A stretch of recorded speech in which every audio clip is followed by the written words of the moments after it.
Ko se Saša usede za volan, on je volek. Volek?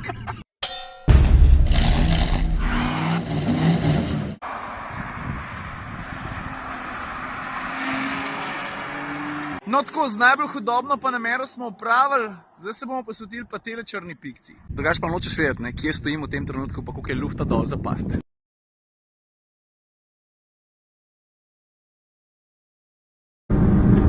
Je že res, da je hibridna, pa da poraba razmeroma malo goriva, če na to res paziš. Ampak kakorkoli obrneš, ne glede na to, da je to karavanska Panamera, je to v goli osnovi še vedno precej dober športni avto.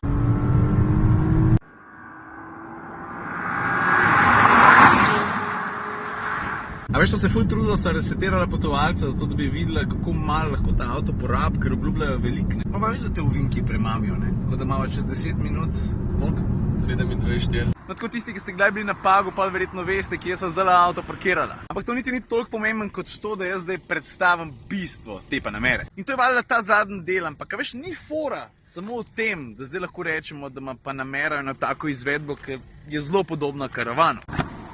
Ti recimo veš, da bo Panamera Sport Turismo tudi prva Panamera, ki bo lahko 5-sedežnik? Veš, ko za Panamero je vedno velja, da je 4-sedežnik, ne 5-sedežnik. Ok, to ni najboljši primer, ker je tudi ta 4-sedežnik, ampak od zdaj naprej ta opcija obstaja tukaj v Panameri Sport Turismo. Prej ni bilo. Drugač pa tukaj v drugi vrsti, kar se uporabnosti ali pa prostora tiče, ni kakšnih velikih razlik v primerjavi z navadno Panamero. Kar se pa kufra tiče, za 425 litrov je, kar pravzaprav ni veliko, ampak je pa obenem to 50 litrov več kot pri navadni Panameri. Zdaj ne rečem, da je teh 50 litrov odločilnih, je pa treba upoštevati še na drugo stvar. Dostopnost je pa dost večja. Mislim večja, boljša.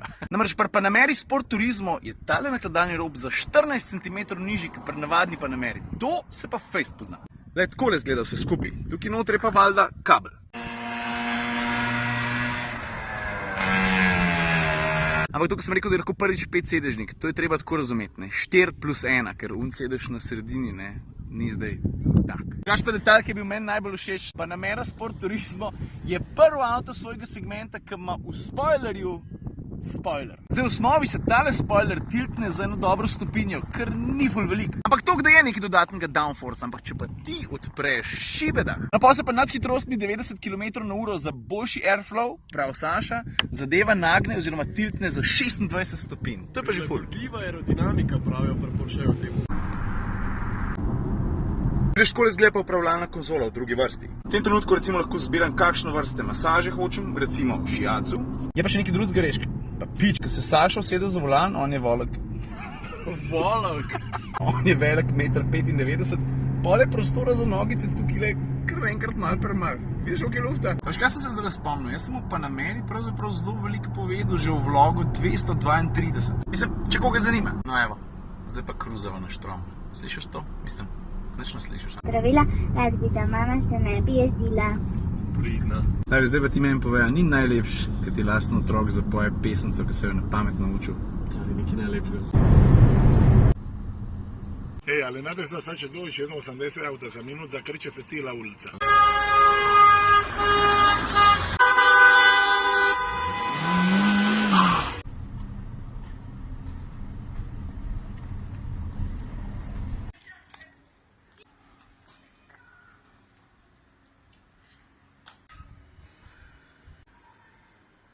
No, ste hitro prepričali, vse informacije tako prije do tebe, takrat pa, saj ni res, saj ne mora biti. Par dni nisi mogel verjeti, da je to res, Se mi zdi, da je Saša najboljš povedal, Eni se obračajo proti Meki, drugi hodijo v Vatikan, eni se pridemo pa sem poklaniti.